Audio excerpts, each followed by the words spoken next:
Okey, baik. Kita ada topik menarik yang kami nak kongsi kepada anda, terutamanya Gen Y.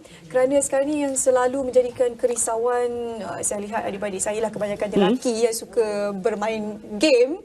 Mereka memerlukan rangkaian internet yang pantas, selaju, tanpa gangguan. Okey, jadi ini berita baik untuk anda.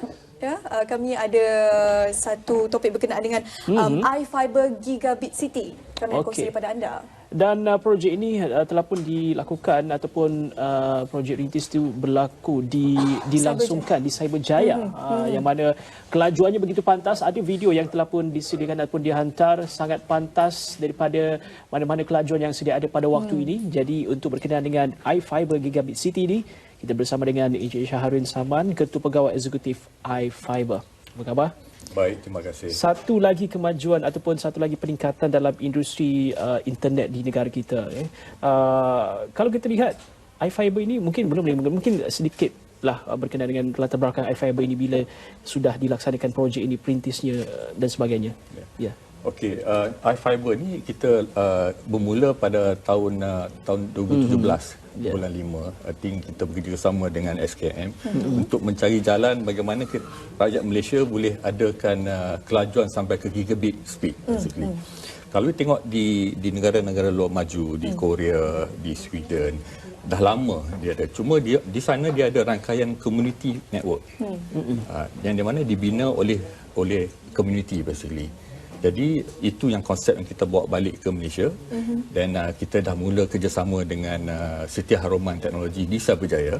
Ada 30,000 rumah di Cyberjaya yang kita dah connectkan fiber, konsep community. Maksudnya iFiber cuma buat infrastruktur fiber optik sampai ke rumah. Dia akan install ke rumah dengan sistem iFiber.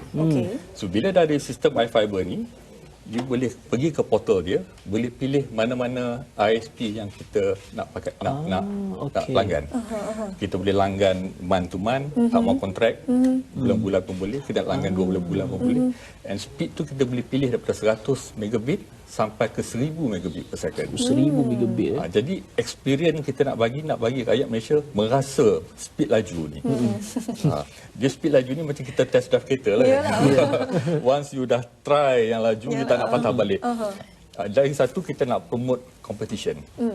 Jadi kos yang mahal fiber ni bila nak lay fiber tu. Jadi bila iFiber dah lay, jadi semua ISP boleh tumpang atas tu. Jadi kita ada banyak pilihan. Jadi kos kepada service provider ni jadi kurang. Dan kita cuma perlu pasang sekali saja. Fiber ni dia punya lifespan 25 tahun. Jadi tak payahlah kita nak tukar-tukar lagi. So this is the concept yang kita nak buat. Dan kita dah mula di Cyberjaya as a Gigabit City. Kita nak kembangkan ke bandar-bandar lain. Sekarang kita punya konsep, kita nak community tu demand. Kalau lah kita duduk di Ipoh, kalau taman ni, kita buat apa dia perlu cuma register interest dalam portal iFiber. Kita akan tengok kawasan taman tu, normally kita perlu 30% daripada taman untuk sebelum kita buat keputusan untuk tarikkan fiber ke kawasan tu.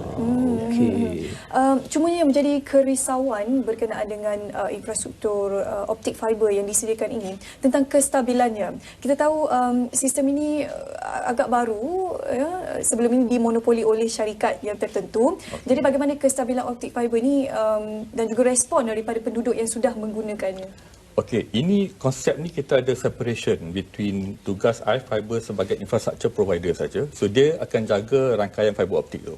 Maintenance, kalau ada putus ke, akan jaga. Service provider, tugas dia adalah memberi perkhidmatan internet. Okey, ISP ni dia ada banyak dia punya untuk ni. Jadi pelanggan boleh pilih mana-mana ISP yang dia rasa yang tak bagi perkhidmatan yang baik, dia boleh tukar. Jadi ISP secara automatically terpaksa menjagalah pelanggan yang ada ditukar. So ini yang kita nak buat dalam network iFiber ni. Dan sebelum ni pun kita ada partner dengan partner yang dah berjaya kan. Dia dah belajar di South Africa tahun 2015. Now dah seluruh Johannesburg dah di fiberizekan fiber. Dia dapat menambil 41 service provider yang boleh dipilih. Separuh daripada tu semua yang baru.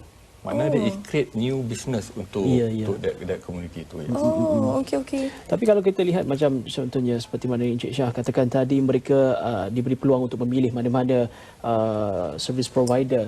Mungkin tidak berpuas hati dengan servis ini, mereka boleh beralih. Tetapi kalau kita lihat situasi, ada yang terikat dengan kontrak. Jadi bagaimana pula dengan situasi itu? Kontrak sekarang yang dipraktiskan oleh syarikat provider, dia lock 24 bulan. Dalam rangkaian iFiber, kita tak ada kontrak. Okey. Jadi pelanggan, macam di Cyberjaya ada banyak student. Student tak duduk 2 tahun. Dia cuma duduk beberapa bulan.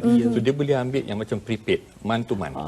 Okey. So bila dia nak pakai, katalah bulan ni dia nak pakai 100 meg, bulan depan dia nak upgrade ke 500 meg, dia boleh buat. Dia go to the portal, tengah malam pun boleh order, boleh upgrade. Dalam masa 20 saat, internet tu akan bertukar. Ke mana speed yang dia nak. Tidak memakai masa yang lama. Jadi kita bagi balik pilihan tu kepada pengguna. Pengguna yang berhak memilih. Kalau provider ini bagus, saya stay. Kalau provider ini dia ada boleh pilih mana ni.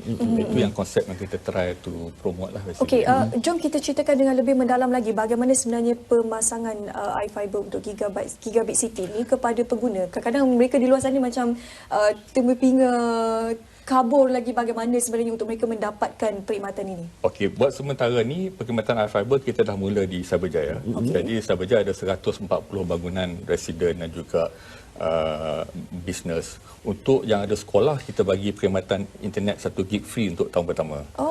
Okey, bandar-bandar lain yang kita tengah buat di Selangor, sepanjang MRT Sungai Buloh ke Kajang, ada 30 stesen.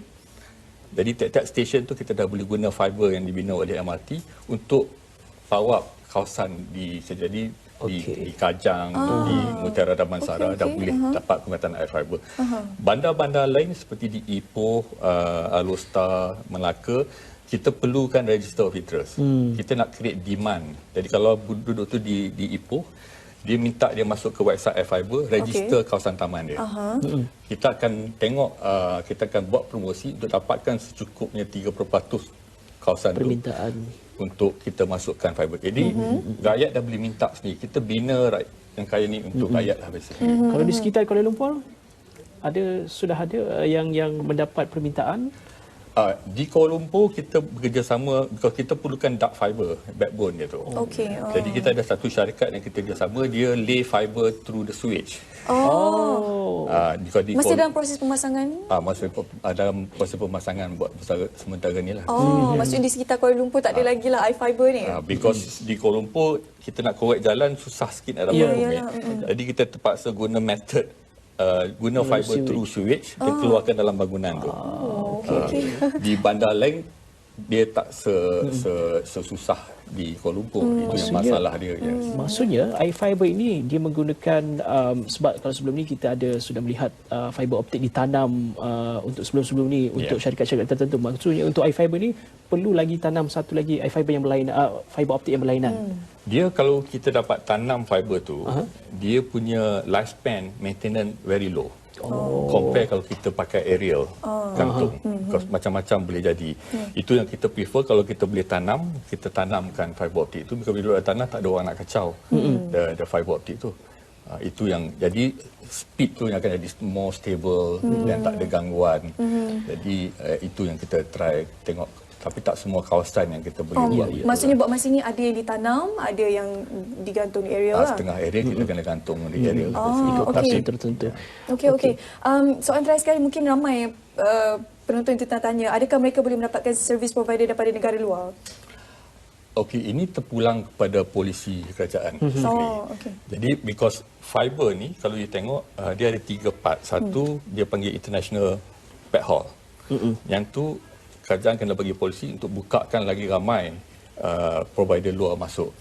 iFiber kita take care yang dalaman sampai ke rumah basically. Jadi technically macam di Afrika pun dalam masa 3 tahun ada 41 servis provider baru. Maksudnya itu lokal saja 41? 41, yes. Jadi, tidak termasuk negara luar? Tidak termasuk negara luar. Jadi semua syarikat mobile pun akan buat fiber internet. Jadi dia akan banyak competition basically. I think itu yang kita nak wawarkan. Now Malaysia dah boleh dapat gigabit speed. Dan dia punya experience of dapat internet laju yang mampu sangat memuaskan, sangat laju, harga murah ya. Tapi dengan syarat perlu memakai 2 alat ini. yang dihasilkan oleh iFiber? Ini adalah alat sistem yang bila kita order ke iFiber, kita akan pasang sistem ni. Kita panggil yang di rumah dia ada LAN port. Ini adalah wireless. Normally alat ni akan diberi oleh syarikat service provider. Katalah kita order pada ISPA, dia yang akan bagikan untuk alat wireless ni. Yang kita boleh connect ke sini lah. Okey. Kalau macam gamer, normally dia orang lagi suka pakai LAN. Because dia punya speed dia tak ada gangguan. Wireless ni dia share. Jadi dia takkan dapat speed yang optimum basically. Okey, baik. Terima kasih kepada Cik Shahrin kerana bersama dengan kami pada pagi ini. Semoga apa jua yang diusahakan ini dapat membantu kami masyarakat Malaysia untuk melayari internet dengan kadar yang lebih pantas lepas ini dan juga lebih stabil. Ya, tentunya juga usahawan kita yang memerlukan kelajuan internet yang stabil juga, ini juga dapat membantu mereka untuk meluaskan perniagaan dan juga apa jenis usahawan yang mereka lakukan. Baik, terima kasih Encik Shahrin Saman, Ketua Pegawai Eksekutif iFiber.